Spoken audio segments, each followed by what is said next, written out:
Happy Teacher Tuesday! If unfamiliar, my name is Miss Bree. I'm an early childhood education major. My vlog is designed as a make it and do it resource where children are learning and having fun. Let's look at our agenda for today.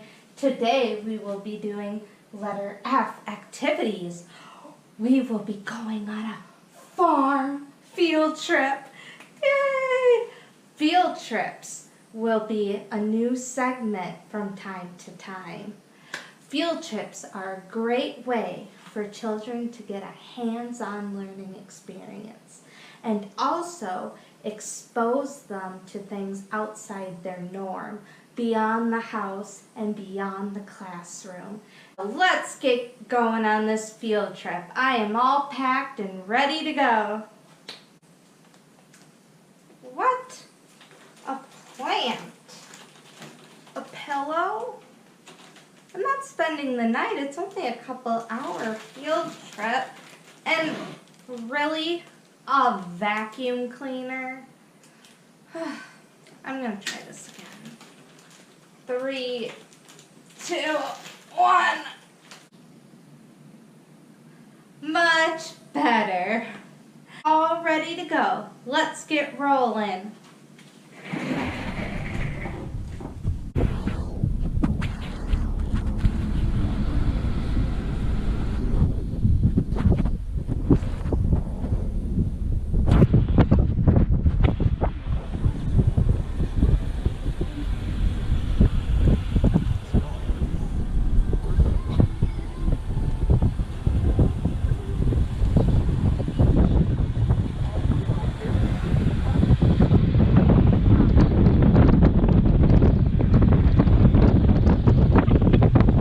We just arrived at the Kelley farm and walked into the visitor center building. Oliver Kelley long ago was one of the founders and leaders of the first farming group in our country.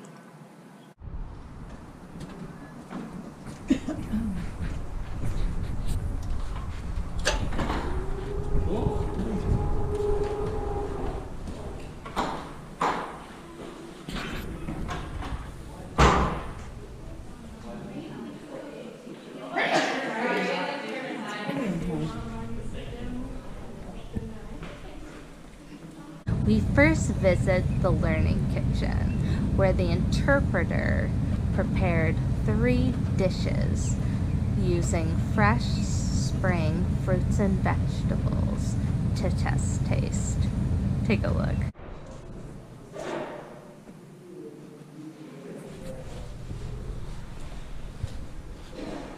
Today I am doing stuff with spring harvest. Okay. Pineapple is a spring harvest in Hawaii. Okay. Oh, that's interesting. It is harvested in April and May. Okay. So this is a pineapple cobbler. And then onions, of course, are spring harvest. It tends to be more of the green onions, but the other onions are all year. So you can harvest them several times a year. So this is an onion relish with balsamic. During World War I, the government sent out all these propaganda posters telling people to use less wheat, use less sugar, don't eat meat, grow your own gardens at home. Is this for sampling? Yeah, absolutely, okay. that's what it's for. There's not, you can pick it up with your hands too. And so they sent out a recipe book to every family telling them ways to do that, to reduce the wheat and those kinds of things, because wheat was a sustainable crop that they could send over on the ships. It lasted. So this has less wheat, and then it uses molasses rather than sugar. Okay. Because for some reason shipping sugar was expensive or whatever. So, yeah, it's just called a quick war bread. It's a hearty bread, and yeah, it's got that molasses flavor to it. After we leave the visitor center building, we walk down a nature trail to the farmland. That's out the back doors. Look at all that land.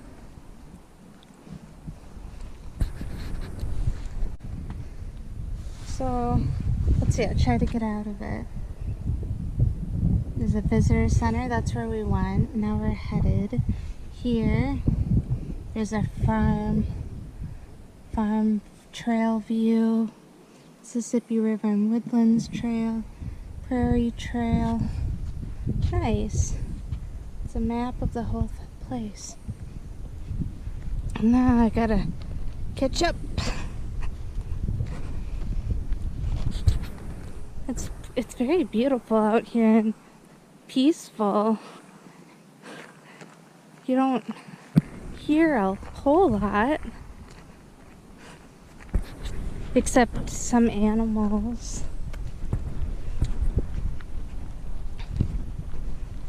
And it's perfect weather. I'm in like a light sweatshirt for being in May. Let's see, that building says Kelley Annex. Then you got the gravel floor, a road.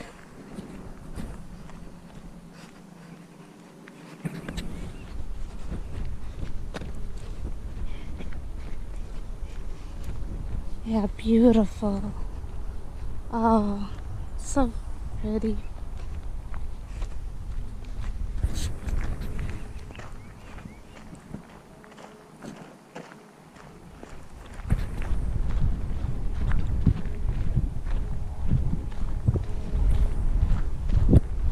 And I'll let you know once we get to the end of the trail. When we get to the end of the trail, we see a chicken house with a rooster crowing. And we look to our left and we head inside to the Oliver Kelley house, where an interpreter doing household chores tells us a little more about the Oliver Kelley family and farm. Oh my god.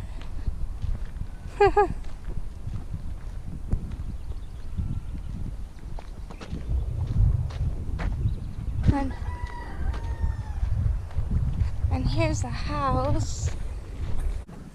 And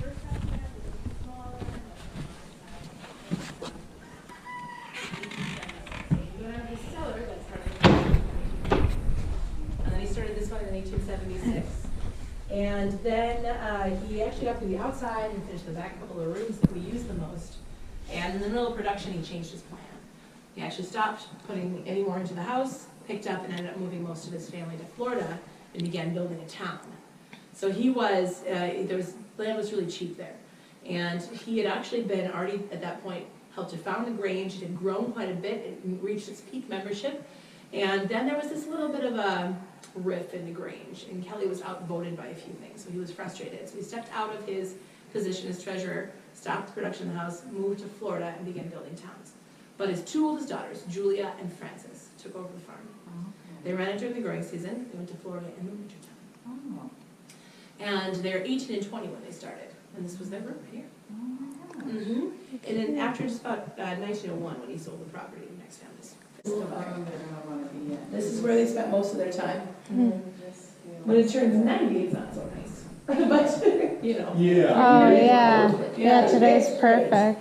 So this one, if you can imagine going from cooking on a hearth to a stove, suddenly with one small little fire, you cook on the top, and you could also bake at the same time. So this was a huge, Like a brick oven almost. Yeah, this is a change. It is a life changer. So that allowed them to start. What does that sound like? Yeah, it's rhubarb Oh, that pie. does. So rhubarb pie and baked beans, and then I have meat pie steaming here. So I had leftover mutton from yesterday, so lamb and then vegetables, and we just tied it up in a package of crust, and we're just letting it steam now for a while. Oh, interesting. Oh, it So is. that would be a date or something that they would be eating. Yep. Yeah, and then I have the last of the asparagus today. But that's really it. So there's not a lot left in the cellar right now, so. Because this is spring, Yeah. and the asparagus, I heard you're all sold out as asparagus. Well, asparagus, it's not sold Oh, out, just got hot. it's away. Thank you guys. It's still warm and nice. A gavel. Until 1901.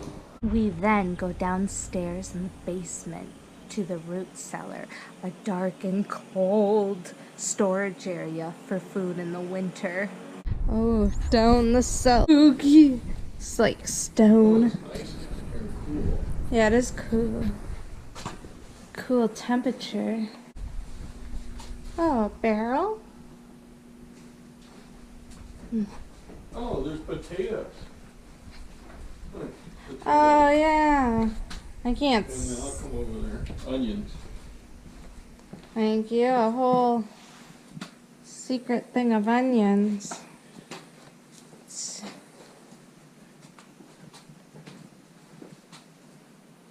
Oh, these are potatoes. Next, in the middle of the farmyard, we tried out a water pump and saw sheep roaming the fields. We walked near the barn where an interpreter talked to us about the horses and cattle. I even got to pet a large ox. Take a look. So a young child could do it because of the size Oh, of yeah. the lever. It's Makes it it's not really easier heavy. When that lever is long like that, it makes it more, it makes it easier to use. Nice. And then there's sheep that are like not even in a fence. Big timer horse would be your Clydesdale, Belgium, stuff like that. That's for the rich of the rich. Bess and then our partner Belle over there is actually what they would have used for draft animals for working horses in that time period. Horses really didn't become a big thing until about the 1870s. I want to say, on average, I want to say 17 years. Yeah, something like that. Yeah, something like that. No. It's something like that, yeah. I didn't think about that, yeah. Something like that, yeah. So she's a milk cow. She is a milking cow, yes. The breed is called Milking Shorthorn. Oh, she wants it. There's also out there actually Violet. She is actually a heifer. Oh, okay, that's what they call it. She's not yet a cow. In order to be a cow, you actually have to have a baby for them to be put in overnight. Kind of like, for example, the big snow blast we got 3 weeks ago. That would be one of the big deals. We left all the animals in all weekend. Whoa. Yep, you can still see he's kind of shedding some of his winter coat still. You're right up to his side. Right up here. Wow, pretty color. Next, we took a little break and looked at the gift shop. Unfortunately, my camera's battery ended, so I did not get to videotape the garden and more animals like I would have wanted. A piggy poncho. A goat poncho.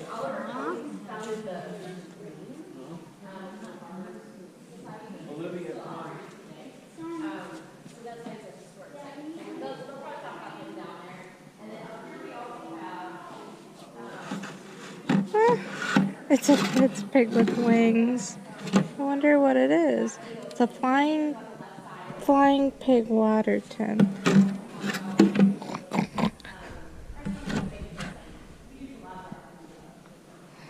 Oh, what cute decor.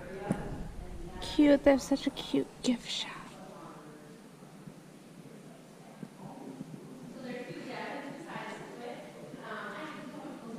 Ooh. They do seed exchange.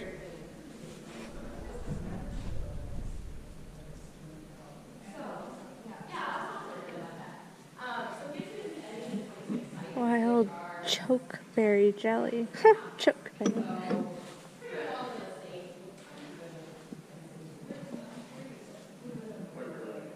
Hand therapy. Nice.